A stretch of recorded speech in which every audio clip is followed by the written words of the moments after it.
پیدائش کی کتاب پہلا باب تخلیق کی کہانی۔ خدا نے ابتدا میں زمین و آسمان کو پیدا کیا، اور زمین ویران اور سنسان تھی اور گہراؤں کے اوپر اندھیرا تھا، اور خدا کی روح پانی کی سطح پر جنبش کرتی تھی۔ اور خدا نے کہا کہ روشنی ہو جا، اور روشنی ہو گئی۔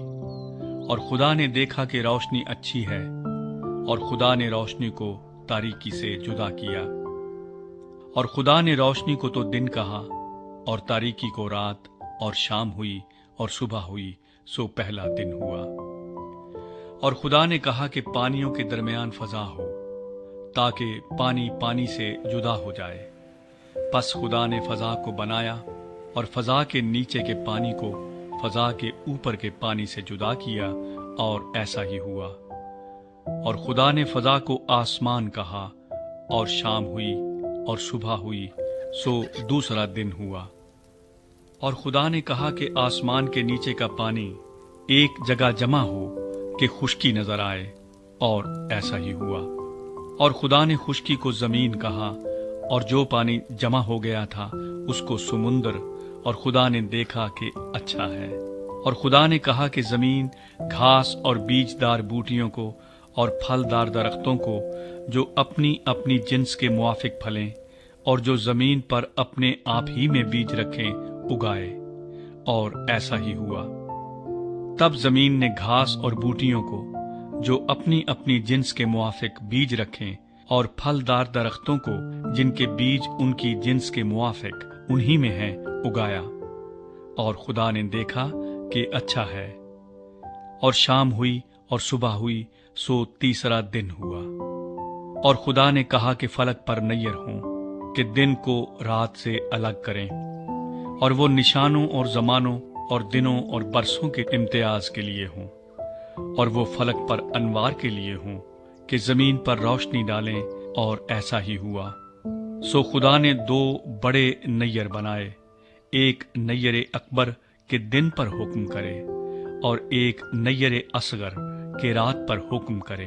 اور اس نے ستاروں کو بھی بنایا۔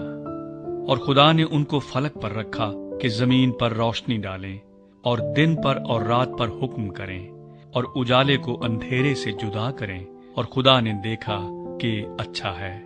اور شام ہوئی اور صبح ہوئی، سو چوتھا دن ہوا۔ اور خدا نے کہا کہ پانی جانداروں کو کثرت سے پیدا کرے، اور پرندے زمین کے اوپر فضا میں اڑے۔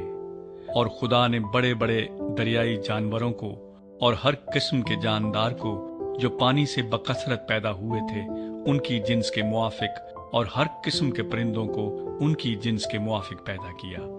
اور خدا نے دیکھا کہ اچھا ہے۔ اور خدا نے ان کو یہ کہہ کر برکت دی کہ پھلو اور بڑھو، اور ان سمندروں کے پانی کو بھر دو، اور پرندے زمین پر بہت بڑھ جائیں۔ اور شام ہوئی اور صبح ہوئی، سو پانچواں دن ہوا۔ اور خدا نے کہا کہ زمین جانداروں کو ان کی جنس کے موافق، چوپائے اور رینگنے والے جاندار اور جنگلی جانور ان کی جنس کے موافق پیدا کرے، اور ایسا ہی ہوا۔ اور خدا نے جنگلی جانوروں اور چوپایوں کو ان کی جنس کے موافق، اور زمین کے رینگنے والے جانداروں کو ان کی جنس کے موافق بنایا۔ اور خدا نے دیکھا کہ اچھا ہے۔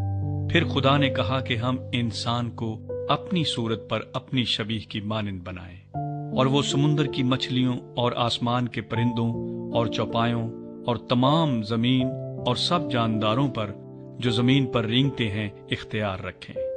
اور خدا نے انسان کو اپنی صورت پر پیدا کیا، خدا کی صورت پر اس کو پیدا کیا، نر و ناری ان کو پیدا کیا۔ اور خدا نے ان کو برکت دی اور کہا کہ پھلو اور بڑھو، اور زمین کو معمور و محکوم کرو، اور سمندر کی مچھلیوں اور ہوا کے پرندوں اور کل جانوروں پر جو زمین پر چلتے ہیں اختیار رکھو۔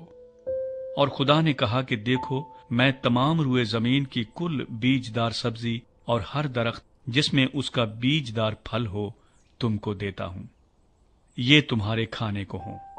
اور زمین کے کل جانوروں کے لیے اور ہوا کے کل پرندوں کے لیے اور ان سب کے لیے جو زمین پر رینگنے والے ہیں جن میں زندگی کا دم ہے، کل ہری بوٹیاں کھانے کو دیتا ہوں۔ اور ایسا ہی ہوا۔ اور خدا نے سب پر جو اس نے بنایا تھا نظر کی اور دیکھا کہ بہت اچھا ہے، اور شام ہوئی اور صبح ہوئی، سو چھٹا دن ہوا۔